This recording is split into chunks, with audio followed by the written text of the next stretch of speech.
Nesse vídeo, vamos criar o nosso primeiro componente, a nossa navbar, que é o nosso cabeçalho. Para isso, a primeira coisa que a gente precisa fazer é utilizar o Angular CLI para criar o nosso componente de forma automática e já ser linkado com o nosso gerenciador de rotas do Angular. Como que a gente faz isso? A gente vem aqui no nosso terminal, abre outro terminal, escreve o comando ng generate component, que é autoexplicativo, e vamos colocar esse componente navbar dentro da pastinha components, que criaremos de forma automática utilizando esse comando. Ou seja, pastinha components barra, e dentro dessa pastinha, nosso componente navbar. Por que a gente está criando essa pastinha components? Para estruturar o nosso projeto de uma forma mais organizada e correta. Essa pastinha vai conter todos os nossos dump components, que são componentes burros. Ou seja, são componentes que não têm lógica ou que serão reutilizados nas nossas páginas. Posteriormente, criaremos uma outra pasta chamada views para conter as nossas páginas, para os nossos componentes com lógica.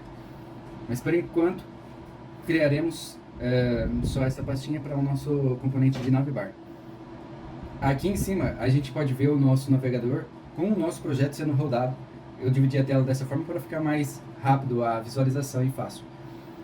Entramos no nosso navbar component HTML e vemos que está escrito esse navbar works. Navbar está funcionando. Só que não aparece nada no nosso navegador. Para isso a gente precisa chamar o nosso componente recém-criado. E como a gente faz isso? App, traço, o nome do componente criado. Navbar. Escrevi errado. Agora sim, podemos visualizar o conteúdo do nosso componente navbar aqui direto no nosso navegador. Certo, a primeira coisa que a gente vai fazer vai ser deletar esse conteúdo aqui e criar o nosso conteúdo para criar a nossa barra de navegação. Chamaremos a tag nav, criaremos uma div para conter todo o logotipo à esquerda e as opções do menu à direita. Nessa div, que vai ter tudo, criaremos outra div que vai ter só a parte da esquerda, que é o nosso logotipo, o título do nosso site.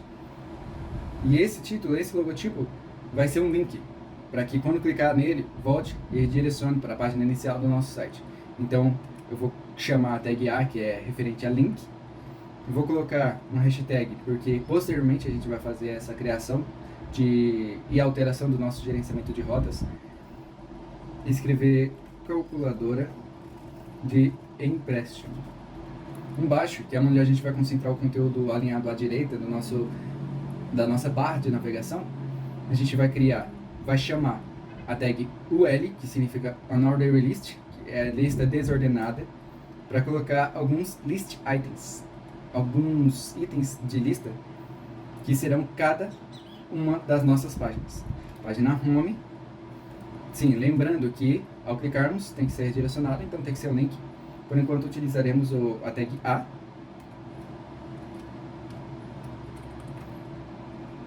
E teremos como primeira opção do menu, nossa página inicial. Se eu apertar Shift Alt para baixo, ele vai copiar e colar na linha de baixo a linha selecionada. Aqui eu vou alterar só o nome para a nossa segunda página, que será a calculadora, e nossa terceira página será a página sobre. Apertei Ctrl S para salvar, compilei, atualizou ali no navegador. Podemos visualizar a calculadora de empréstimo e a nossa lista de opções do menu. Agora vamos para a parte da estilização. Para isso utilizaremos o Tailwind, que é uma biblioteca de estilização externa com componentes já criados. A gente vai utilizar essa biblioteca para agilizar a nossa estilização no nosso projeto e focar na parte que realmente interessa, que é a parte da lógica, a parte de utilização de services, de chamadas HTTP, de técnicas que são muito utilizadas no desenvolvimento do Angular em si. Não necessariamente na parte da estilização, na parte de diretivas, estruturação de componentes, services, integração com back-end, que é focado realmente no desenvolvimento Angular em uma empresa, no dia a dia. A primeira coisa que a gente precisa fazer para instalar o Tailwind é abrir um novo terminal. Vou utilizar esse terminal que já está aberto, cujo qual a gente criou o nosso componente. E aí a gente vai instalar o Tailwind e as dependências necessárias usando o npm, que a gente instalou no vídeo de introdução. Para isso a gente vai dar o comando npm install tailwind css post css auto prefab Fixer. E entra. Aí vai executar a instalação no nosso projeto. Se vocês tiverem alguma dúvida posteriormente de como fazer para configurar todo esse processo de instalação do Tailwind no projeto de vocês, é só entrarem no próprio site do Tailwind, tailwindccs.com, Get Started, vim aqui no instalação, usando o framework, para a gente utilizar o Angular para fazer a instalação do Tailwind. E aí vai estar o passo a passo bem simples e dinâmico, fácil entendimento para vocês fazerem a instalação, que é exatamente os passos que a gente vai fazer agora. Primeira coisa, instalar o Tailwind CSS utilizando o Node Package Manager. A segunda coisa é criar o arquivo de configuração do Tailwind.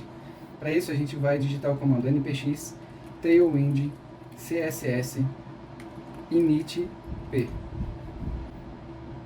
Pronto.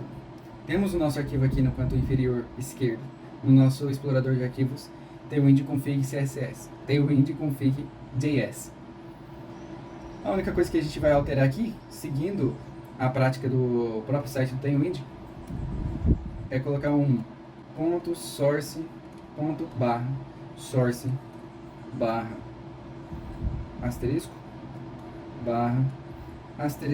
ponto, para pegar todos os arquivos do tipo HTML e do tipo TS. Certo, instalamos o nosso Tailwind e criamos o nosso arquivo de configuração do Tailwind. Lembrando que pode parecer um pouco difícil para quem é iniciante, só que isso é feito só uma vez no projeto. Agora vamos importar o estilo Tailwind no nosso arquivo raiz de estilos, ou seja, styles.css. Então, @import tailwind css base. Vou colar abaixo para alterar só o final. Components e Utilities. E já percebemos que foi mudado aqui, ó, no navegador, ou seja, já está funcionando o nosso Tailwind. Vamos adicionar as classes já prontas do Tailwind no nosso componente navbar. A primeira classe vai ser na própria tag nav background gray. Eu vou colocar 900 glow, ou seja, mudou a cor do background, do fundo, né, para um cinza escuro. Vou dar um P4, ou seja, um padding de 16 pixels, tanto em cima, embaixo, quanto nas laterais, certo? E vou alterar toda a cor das letras para branco, white. Show! Na div de baixo, a gente vai utilizar a classe container, que é uma classe pronta para deixar responsivo, um mx auto,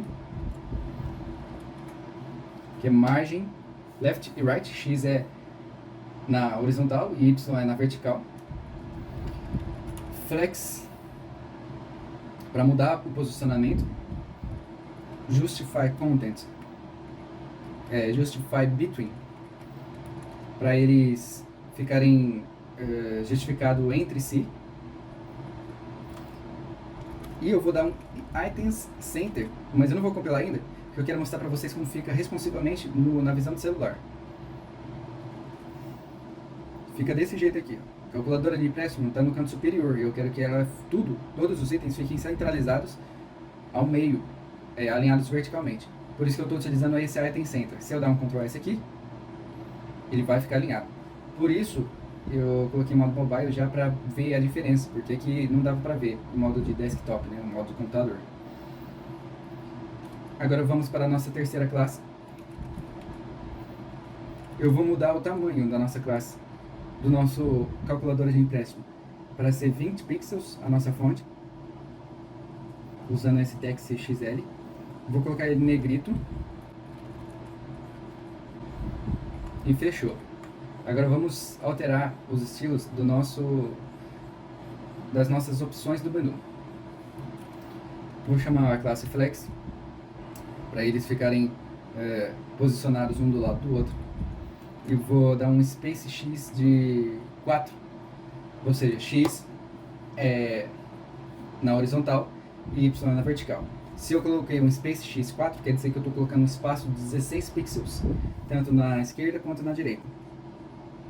Space x4. Show. E por último, eu vou alterar a opacidade de cada um dos itens para 40% para deixar eles mais apagados. Porque aí eu quero fazer, eu quero que a opacidade fique 100% só quando o cursor ficar em cima, ou seja, usando o efeito hover do CSS, mas já pelo Tailwind. Para isso a gente precisa criar classe em cada um dos nossos itens, chamada opacity de 40%. Show. E vamos chamar o hover para mudar a classe opacity para 100%.